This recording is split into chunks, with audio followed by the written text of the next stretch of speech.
That's what we saw on January 6th. He couldn't handle losing, so he sent a violent mob that terrorized our nation's capital, all to stop the peaceful transition of power. What happened yesterday in Texas is the same dangerous playbook. His MAGA allies in that state just gave themselves 5 more House seats at Trump's order. They want to rig the system so that there's no way Republicans can lose in the 2026 midterm elections. Let's call it for what it is. Donald Trump and Republicans don't want to be held accountable by voters. Not in California, not anywhere, actually, in this country. They don't want to be held accountable for cutting Medicare, Medicaid. They don't want to be held accountable for reckless tariffs that are raising prices at the grocery store every single day, and on many other goods. They don't want to be held accountable for illegal ICE raids that are terrorizing our neighborhoods.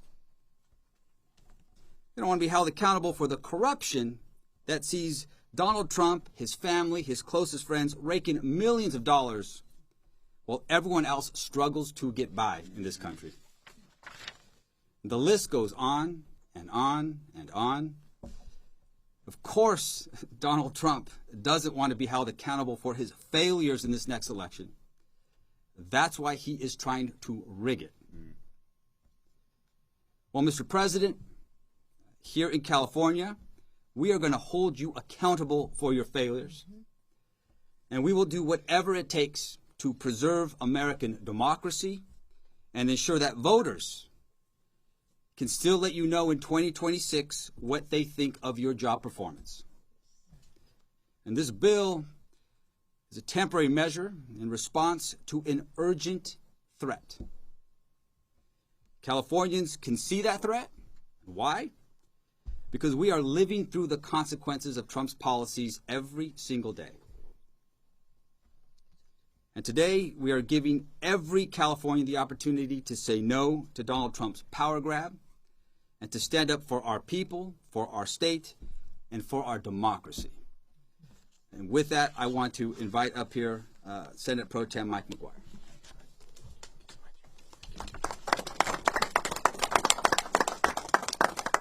Well, good afternoon. I want to take a moment to acknowledge Speaker Rivas. I've said it before, and I'm going to say it again, and I'll continue to say it. He is one of the best in the nation. We are so grateful that he is helping lead California, and I'm grateful to call him a partner and a friend. And thank you so much, Mr. Speaker, for all your work. I want to acknowledge the governor who has had the backbone to be able to stand up against Donald Trump, one of the few. And accountability is coming, thanks to California. I also want to acknowledge the senators, the assembly members who have moved this historic legislation forward today. And we are here this afternoon because we're putting our faith in our fellow Californians to do the sacred duty to walk into the voting booth, sit at their kitchen table, and do their best to do the right thing. Cast their vote in one of the most consequential elections that we will have in our lifetime. And let's be honest, let's get through the rhetoric. We all know we wouldn't be here in this situation if it weren't for the nefarious actions of Republican leaders in Texas and their boss, Donald Trump. Actions of Republicans in Texas that have now been compounded by inaction from Republicans in California. Let's be crystal clear. All of this entire circus could have been avoided, nullifying nearly a century of election protocols. We know that this is just the start. Redistricting is the first step in Donald Trump's playbook. He said the quiet part out loud earlier this week. They're coming after mail-in voting to disenfranchise tens of millions of Americans. Next stop, the census.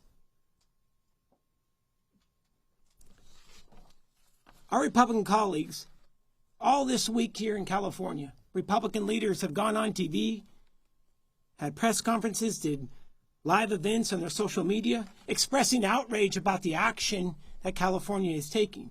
But what they forgot to mention is how we got here. We got here because of Greg Abbott, Republican leaders in Texas, and their boss, Donald Trump.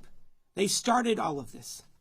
And sometimes in life, you have to stand for the greater good, even though you may lose your job as an elected leader. Sometimes you have to tell your boss no.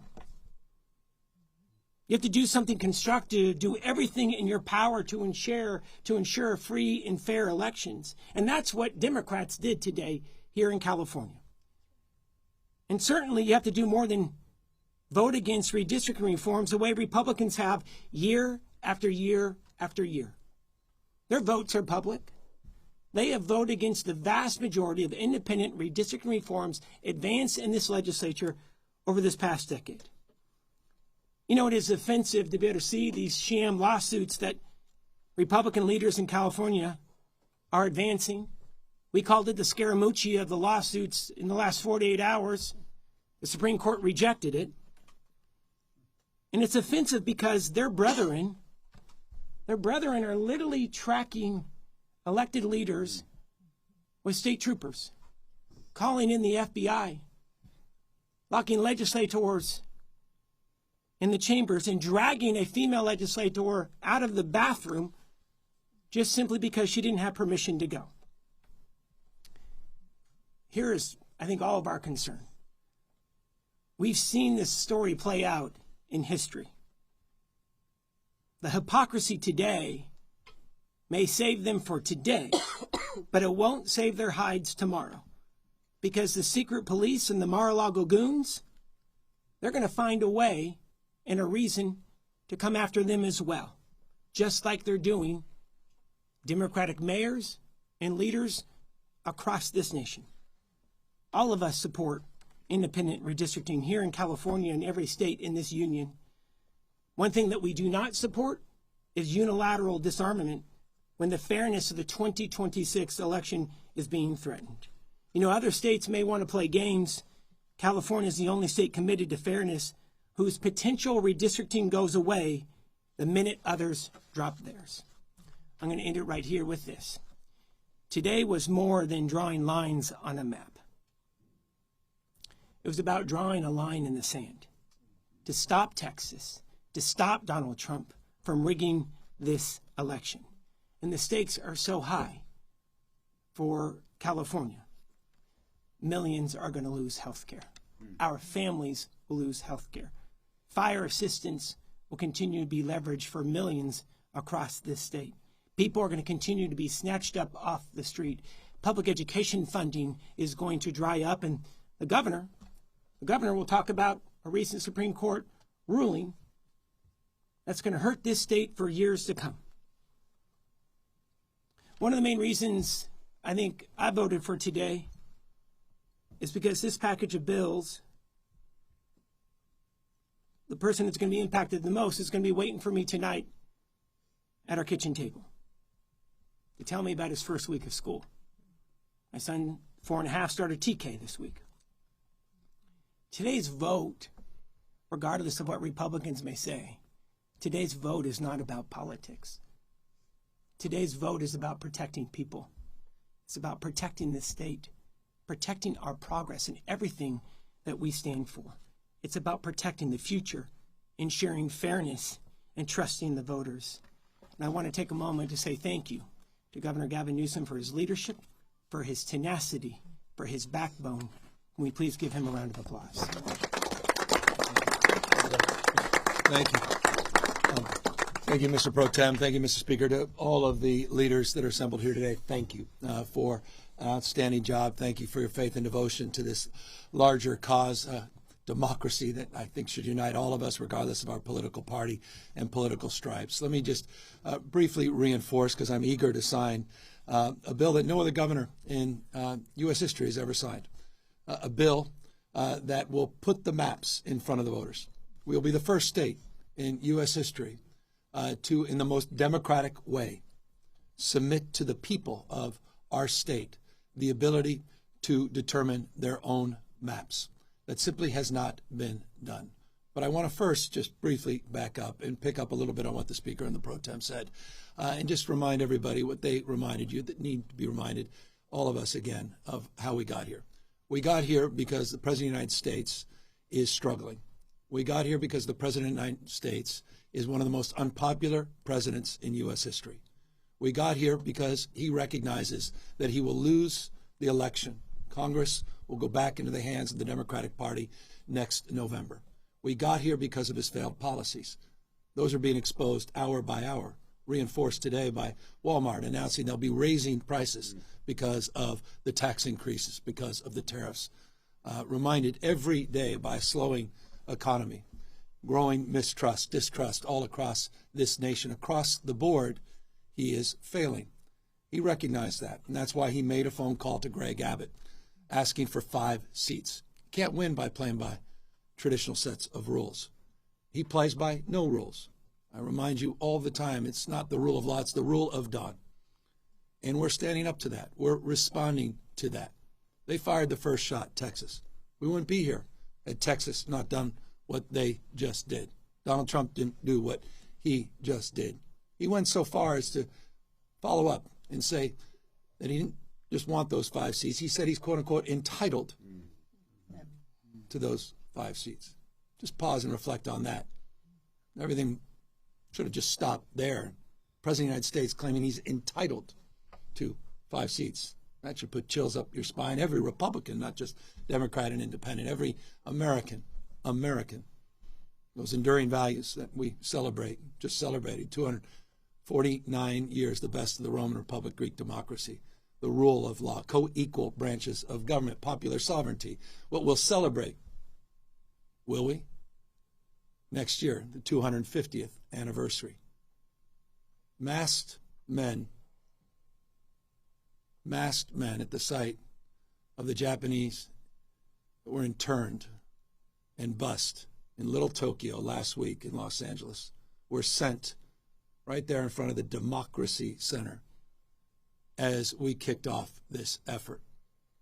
That's a preview of things to come all across the United States of America. Mark my word, just as we let folks know what was going to happen in other cities, what is happening in Washington, D.C., we said 2 months ago, Los Angeles is a preview of things to come with the federalization of the National Guard, with the militarization of the streets of America. And I'll remind you, Donald Trump never sent the military, active duty military, in his first term or now even his second term, anywhere overseas. He sent them to a United States city.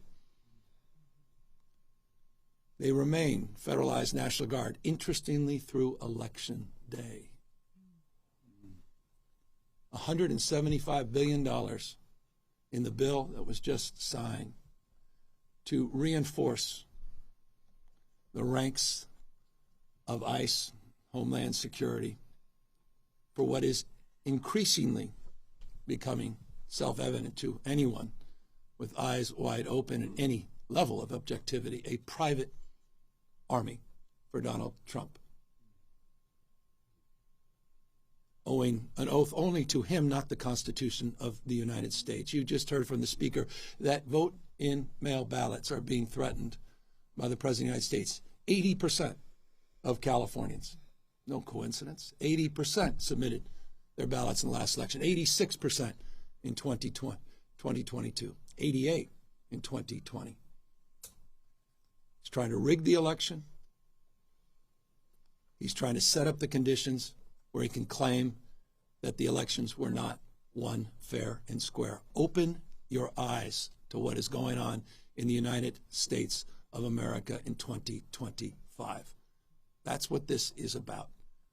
We're responding to what occurred in Texas. We're neutralizing what occurred, and we're giving the American people a fair chance. Because when all things are equal, and we're all playing by the same set of rules, there's no question that the Republican Party will be the minority party in the House of Representatives next year.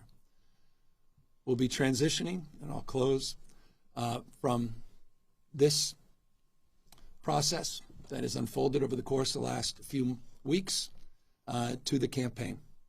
after I sign these two pieces of legislation establishing a special session and the maps. I also will be signing a proclamation on November 4th, the people of the state of California, in a transparent and, as Speaker and Pro Tem said, temporary and democratic way, will have the opportunity to determine their fate and our collective future. And I couldn't be more proud, again, of the extraordinary leaders that are standing up for the rule of law, are standing up for the principles and those enduring values of our founding fathers. Thank you for getting us to this point. We have a lot more work to do to get this done on November 4th.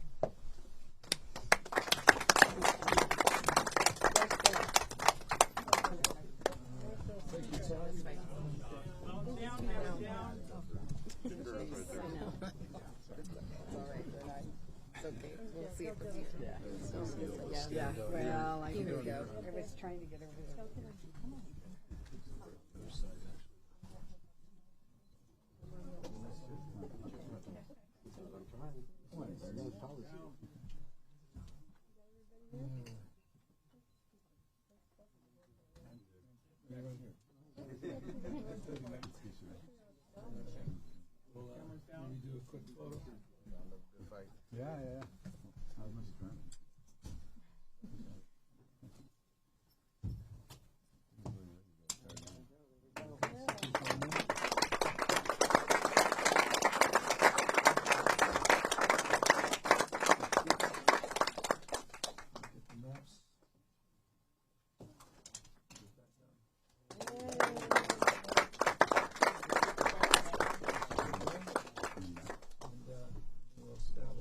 Formality with the special election proclamation, which will establish November 4th, this formal special.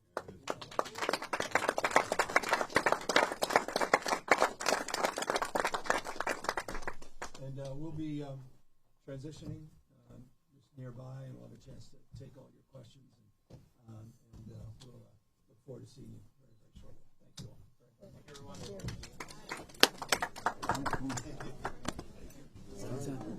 Well done. All right. See you. Yeah. Yeah, I got it.